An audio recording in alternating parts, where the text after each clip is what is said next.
Hi, I'm Chris from Adventure Breaks and welcome to the Adventure Book Club. This month's book is Rabbit Proof Fence.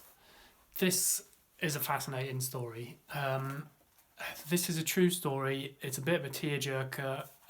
It's incredibly sad, but it also has an amazing adventure. So the background is in the 1930s in Australia, Aboriginal children that were considered to be, at the time, what was known as half castes were rounded up basically and taken to these settlements to be what they called assimilated. So basically, they tried to give these children a white culture, a background, and education, which meant going out into communities, Aboriginal communities, and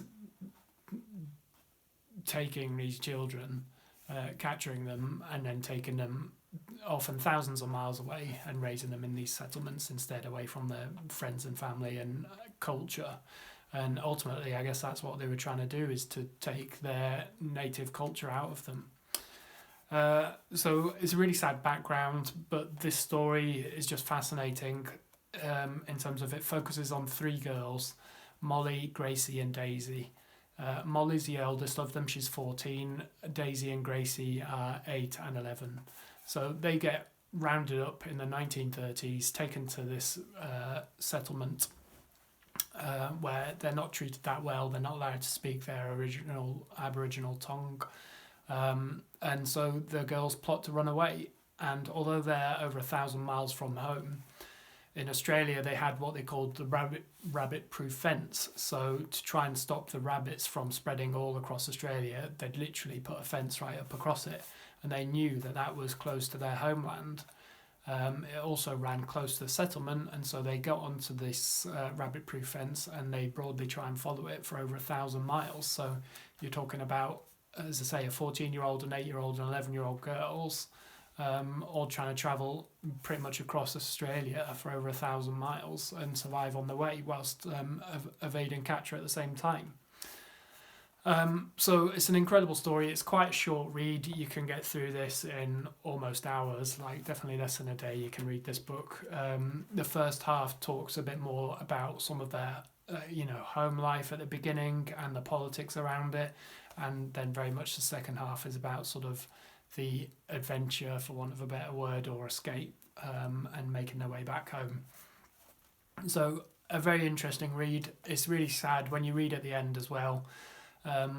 Molly escaped, so she was a 14-year-old, the oldest one. She got back to their original settlement.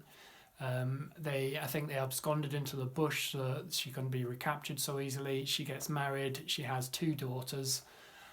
One of them's called Doris, one of them's called Annabelle, and Doris is actually the author of the book. So she's telling her mum's story.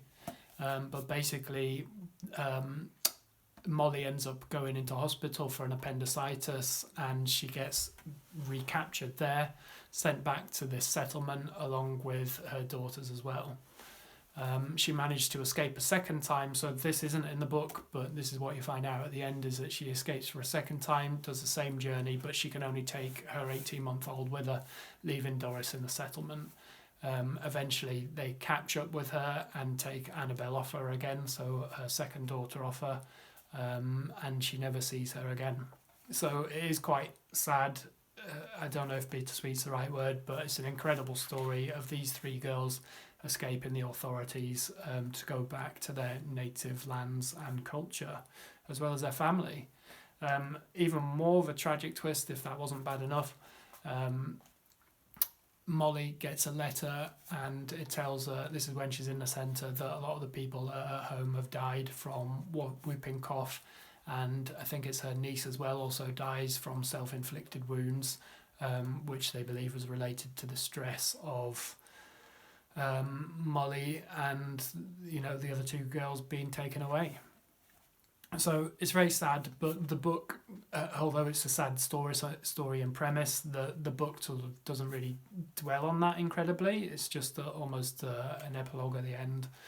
But yeah, a fascinating story of escape by 3 young girls across Australia. So that's this month's book recommendation. It's also a film if you'd like to watch the film, and if you'd like other book and film recommendations, then click on the links below.